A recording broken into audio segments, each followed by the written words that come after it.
Hello dear students.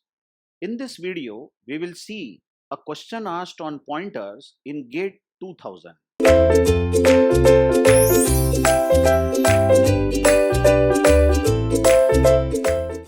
As you see, this question is match the following, and there are some words like using dangling pointer, uninitialized pointers, and lost memory. So it is better that we go on an empty slate and we first try to understand what these terms are, and then we will solve the match the following. In the earlier videos, we have already seen what is malloc function. So just imagine I have declared a pointer p, and then I have said p is equal to int pointer, okay, malloc size of int multiplied by 5. Just see this. Now you know that this is going to allocate space for 5 times the size of an integer. So if size of an integer on my machine is 2 bytes, then this is going to allocate 10 bytes. And this pointer p will store the base address of the allocated bytes. So if 10 bytes are allocated from location 100, then the last byte is 109. And this is as good as array of 5 elements. Although I am not drawn to the scale, but these are array of 5 elements. Okay. Now just imagine at some point of the program, we write free p. Now what does free p mean? Free the memory to which p points. So what does it mean? That this memory that we had asked for using malloc, we are returning this memory back to system. We are claiming, as a programmer, we are claiming that the memory which I actually requested, I don't want to use that memory anymore. So free p means returning the memory back to system. But what do you mean by returning memory back to system is, system will only mark this memory as unused now. Only mark it as unused. It's not that this pointer will stop pointing to this location. No, the pointer will still point to the location. Although you have said free p will still point to this location. And there is no eraser or something. People often, think that we are freeing the memory. So it seems that something magical will happen and this memory will be erased. Very funny. What do you mean by erasing? The bytes will be there, the location will be there, the address will be there. So what's happening actually when we say free? When we say free, we are only claiming, we are only telling the OS, operating system, that you can now use this part of memory to store something else. And we are not interested in using this memory 100 to 109. That is 10 bytes. But telling free p doesn't disturb p. P will still keep pointing at this location. Please try to understand this. Okay. So suppose you said free p and after that you try to use p. Let's say you say asterisk p plus 1 should be equal to 20. Now you know this is equivalent to p1 equal to 20. That means this first location you are claiming should store 20. But hello, just now you told system that we are not interested in this part of the memory anymore, isn't it? And p is still pointing at that memory, but system has made account of this, that this memory is no more going to be used, but it is still available. And please try to understand, this 20 will be stored at this location. Please try to understand, it's not going to give any error, although you are called free p, because that location is also there. P is also pointing to the same location. Everything happens. 20 is nicely stored at this location. Then it further increases our confusion. What is free p? Just imagine our program is running and on multitasking system, many tasks are running and system has already found that this memory is free, although you continue using it. And suppose system finds some data that has to be stored and it says, okay, this memory is free. and then it will store some data. It will store some data in this portion of the memory because you only claimed that this memory is free. What you try to understand is after you free a memory, using that memory is very dangerous. Although if you use that memory and system doesn't use or override that memory, you are still in the safe zone. But tell me, isn't it rubbish that you are telling I don't want that memory and you're using it and it gets used? Even 20 gets stored here, but you are living dangerously. Because system says, if I want to store something and if I get this memory, I'm going to dump my data over here and then you will lose this value, isn't it? Such pointers, which are used after freeing the space, you are living dangerously and you're using these pointers are called dangling pointers. Dangling pointers. So whenever you see in the program free is written with a pointer and then that pointer is used for referring something, you say this is dangerous. It may work or it may give a failure. Later on you will lose your data if the system overwrites that particular data with something. What is dangling pointer? You free a pointer and then you start using it all over. Now this is acceptable. You see, this is acceptable. Suppose you free P and then later you again use P and you allocate a space again. Allocate a space. Let's say again size of int multiplied by 20. So you are claiming now I want an array of size 20 and P should again point to that particular array. Yes, now you have requested a new space. Now you can use it till you free the pointer. After freeing the pointer, you cannot use that pointer for referring these 20 integers. These 20 integers have been returned back to operating system.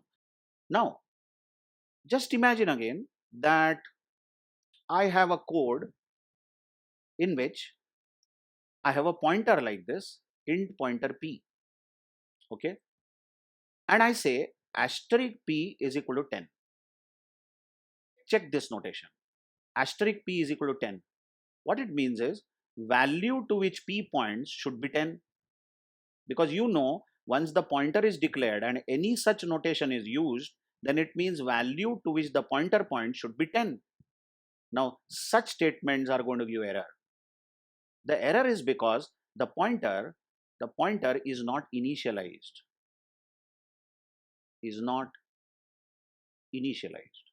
So what is the correct way? This is wrong. What is the correct way? Suppose if I have int pointer, okay, and I have an integer variable x whose value is 10. Now I say P, you store the address of x. Okay. Now x is a variable with value 10 stored somewhere at location 100 and P is nicely initialized to 100. P stores address of x. Now you can say asterisk P is equal to 20. So value to which P points will change to 20. But suppose you don't write these lines at all and you don't tell that what is P storing, whose address is P storing. You only declared P. You are not told where should P point, where is P pointing. And you are again saying that wherever P is pointing, that value should be 20 is rubbish. This is an error. So such errors occur because the pointers are not initialized. Look at this another way. Suppose you have an int pointer P, okay, and you said P is equal to int pointer malloc size of int. Now what do you know?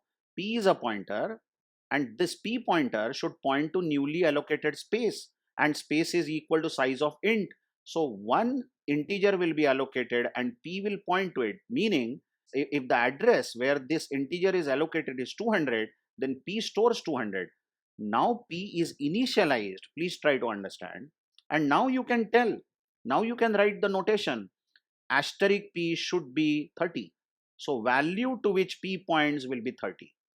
But only declaring a pointer and directly writing that wherever pointer points that value should be 30 is rubbish. If you don't initialize it either by malloc or by storing somebody's address, this line is going to give an error. I hope you are understanding. Now, the third thing you try to understand is you have said int asterisk p, and you have said p is equal to int pointer malloc size of int. So what is happening again is p now points to newly allocated space, and you allocated space for one integer. Check size of integer. Now this particular memory, is taken care by p. I hope you will agree, because the only way to reach this memory is by writing asterisk p. If I write asterisk p is 30, okay, then this memory location will store 30. So the only way to reach this location is asterisk p notation. But just imagine if I say p is null, the pointer value is null. Now null is a special keyword in C language which is like 0, nothing. By making p equal to null, I am saying pointer, you should not point anywhere now. Yes, the pointer p will not point anywhere, it will be null. So what happens when you say p is equal to null really is p will discontinue to point here, and p will literally store a null value. Actually null is defined as 0. It stores nobody's address. Okay. Now you check how dangerous this statement is many times. If you say p is equal to null, then you lost this memory. You lost the memory. Why? Because to reach this memory, there was the only way was the pointer. Pointer will take you to this memory. But now the pointer is no more pointing over here. So you lost this memory. Just check it out again. Suppose, just imagine that I am having a malloc statement which allocates an array. Oh, this is very dangerous. Just check this. Suppose I write int asterisk p, and p is equal to int pointer malloc size of int multiplied by 20. So are you understanding? We have created array of 20 integers here, and this p, which is a simple pointer, is pointing to the base address of the newly allocated bytes. Correct? So if the size of one integer is 2, so 2 into 20, literally 40 bytes. 40 bytes are allocated by malloc, and maybe the begin address is 100, then p stores 100. But just imagine somewhere you write p is equal to null. If you write p is equal to null, then p will discontinue to point here, and p will literally store null. What that means is the pointer is no more pointing to the array. But then the pointer was the only source to reach that array, isn't it? Because we created that array using malloc, and now we have lost this. I mean, this array will continue to stay in the memory, but it's of no use. It's like garbage. It has become a garbage. This is the lost memory.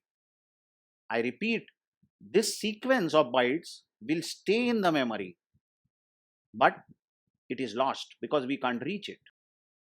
So coming back to the question, now it might be easy for you to match the things over here. So what is the match found? Let's see. First option said is m is equal to malloc 5 and m is null.